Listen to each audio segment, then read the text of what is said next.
Hey, all my worthy viewers, it's me, JD Review Master, and this is Worth of View Movies. And today I have a special movie with a special guest, and it's called Cherry. And here's Monet Brown from Modern Book Junkies.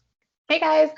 So this book, Cherry, or this movie, Cherry, is about Cherry, the character who is an unnamed man. He's going through life trying to figure out what life is like. It has war, it has love, it has some bank robberies, it has some gritty moments, and it's really just a kind of like a coming of age story, a sense. But it's starring Tom Holland and Sierra Bravo, with the Russo brothers directing from the Marvel movies. And you guys do not want to miss this movie. It is so good, and my favorite thing was how real it all felt, honestly, and it felt real throughout the whole thing. It's very believable.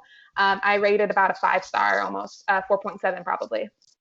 Oh, great. So that's a WTV and a half. Awesome. Where I actually also give it a WTV and a half. I thought it was an almost perfect movie as well.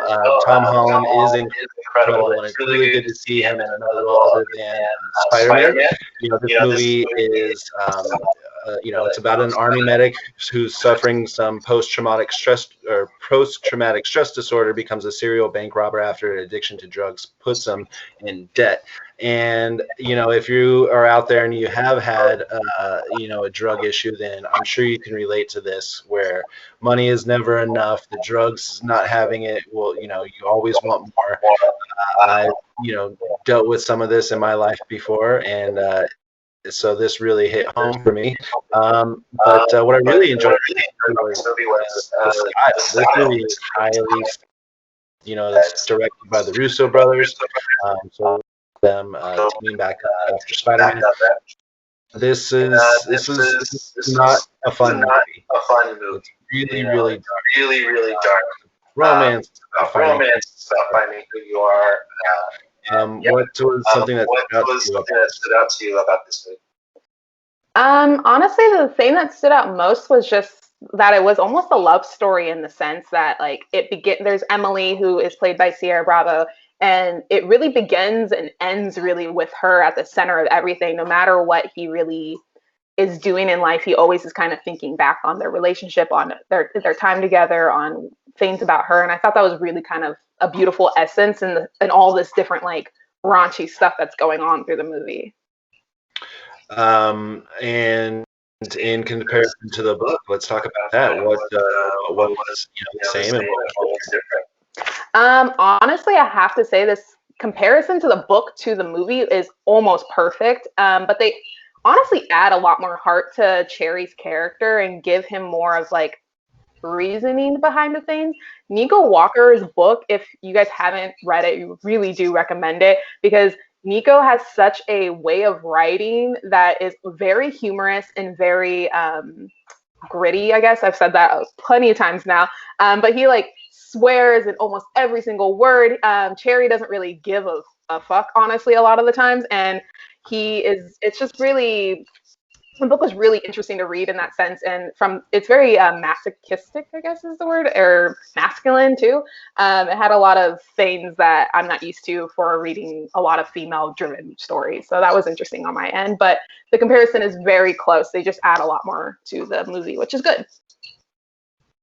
And did you like the book more than the movie, or did you find the movie to be more enjoyable? I would honestly say that the book was a little bit more enjoyable to me, just because I felt like there was, like, uh the way that the characters were written is very different in the sense of the movie, but I love the ending of the movie, because the book really leaves you hanging, like, you don't know what's happening, you don't know what happens to Cherry, and you don't really understand really what the point of the story was almost, and the movie really answers a lot of those questions that you have. So they added an ending to it because there wasn't really one in the book. They added a complete epilogue to the movie, actually, which is really amazing, and it was done beautifully.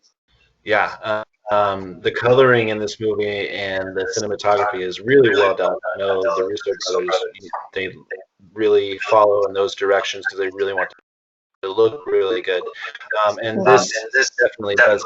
Unfortunately, the critics don't like this movie. It's a 38% on Rotten Tomatoes. There's a 5.5 on IMDb, but 91% of Google viewers love this movie. So I think the viewers are liking it more than the critics like it, because they do feel maybe it's too stylized and it's maybe too heavy for him. But as far as the heaviness went for this movie, did you think that it, or in the book, was it too heavy? Was it perfect amount of heaviness? Is it something I that's think relatable to you at all?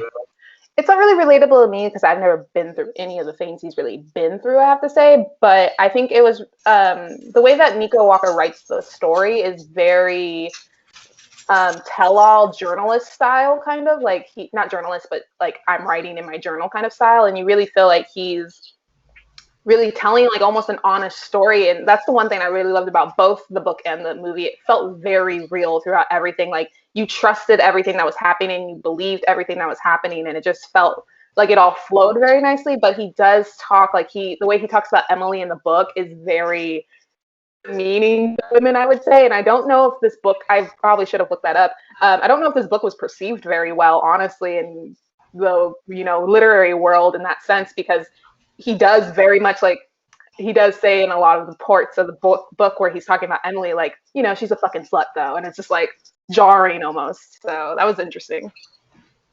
Yeah. This movie is broken up into parts. Is that how it is in the book as well? Yes. They do change the titles of the parts, which I thought was interesting. I think they say like at one of the parts in the books, like dope instead of like my dope fiend addiction or something. Like they changed the names slightly to, I guess, make more sense in film, but we were pretty close. It was broken up in very much the same way. Why is it called Cherry? I think there are a couple different reasons, but one of the reasons I picked up from it, from at least from the book, is that when he goes off to war, that whole part of the book is called Cherry, and the part of the movie is called Cherry when he's in war. And cherry refers to a lot of different things, of like him popping his cherry about losing his first person when he's a medic out there, to being a new person, to being new into the war. So anytime there's a new person, they're like, oh, we got a cherry here, like a new incomer, basically. So it's kind of like a tag of that. But I think there's like, I don't know, I feel like there's a lot of different like allusions you can probably tie if you want to get all creative with it, that there's of reasons why they probably named it that. But yeah, and he Tom Holland is titled Cherry on IMDb. So yes. Though they never say his name in the movie, they never say his name in the book, not at all. Like not even a little bit. So I thought that was interesting. Yeah, very interesting. The directors, their top 4 is all Marvel movies. What do you think of those compared to this movie? How did they make the transition over to something like this where they're normally doing Marvel movies?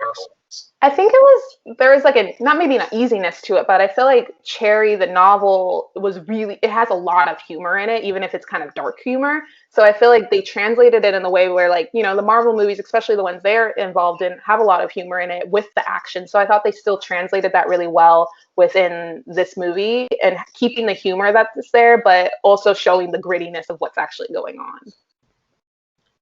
So as directors, in compared to Marvel movies, they did better or worse? You rather watch a Marvel movie by them? I don't know. I would be curious to see how someone else would write or direct this movie. But I feel like the Marvel. This does have a lot of like action sequence with him robbing or and all those different aspects of it. So I feel like those things they did really well in. I'm sure they could have maybe, I don't know. I really liked how it was directed and edited. I thought it was done well. So I think they compare very evenly to me. Yeah, they really know how to build tension and make you feel tense in movies. One of the scenes that really gets to me in this movie was just how much he really loved, Sierra, but just how much of a drug addict he really was, and you can see his pain and his fight and his battling with it back and forth, and it really got to me. I got emotional. I really, really enjoyed this movie. Is there anything else you want to point out about the book at all? I would like to say that I believe, if I'm not mistaken, the script is written by 2 women. And I thought that was very interesting because they do tone down a lot of the stuff that he says about women and about sex and about Emily from the book to the movie. There's a tone down of that. And I think that probably is partly due to the women, which I'm all for because he really does kind of go in on some of the stuff that he experiences with those things. So I thought that was interesting how they decided to go with that option. I mean, I'm kind of happy, I guess, but there's still like I feel like they're missing a part of like Emily and his story with like missing those things out or taking those things out. Yeah, I feel like they didn't focus on their relationship too much, mostly about him and everything. But yeah, it is written by two women. One of them looks like it's one of the Russo brothers' wives, and Yes, I do believe also that. Jessica Goldberg. Jessica Goldberg wrote on Parenthood, so we know how she can write some sap and make you cry.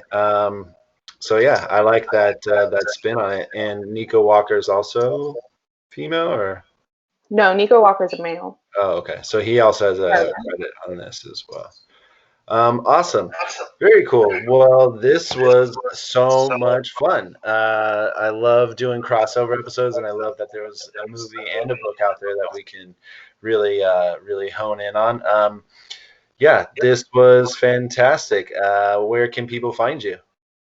People can find me on Modern Book Junkie on TikTok, on Instagram, and I do have a blog, modernjunkie.blogspot.com, where I have all my full reviews, and then my Instagram has a little bit smaller reviews. And I try to put in a book or two that's going to be made into a movie or show because I do love watching those recreations of those.